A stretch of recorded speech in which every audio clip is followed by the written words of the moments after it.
Hi, Tin! Ayan, we're preparing 2 meals today, Sunday. So, nagpe-prepare tayo ng pochero. Ayan, we have sitaw, saging na saba, and repolyo.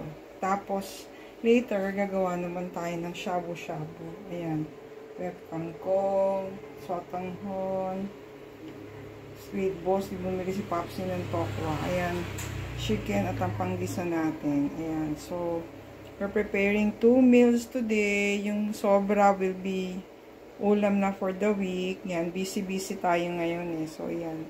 Nag-prepare na tayo extra food para during the week may food tayo. Kesa bili ng bili sa labas. Gusto nyo diba home cooked meals. Ayan. Ang ating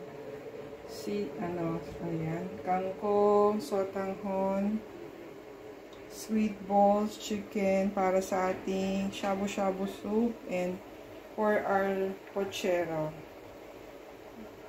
kalabasa, and then ito ang ating atsuete. Ano yan? Sitaw, saba. Yan, ginigisa pa lang natin ang chicken with the atsuete. Sana magustuhan ni Pops yung aming Sunday meal. Stay safe, Kat and Tin. We love you and we miss you.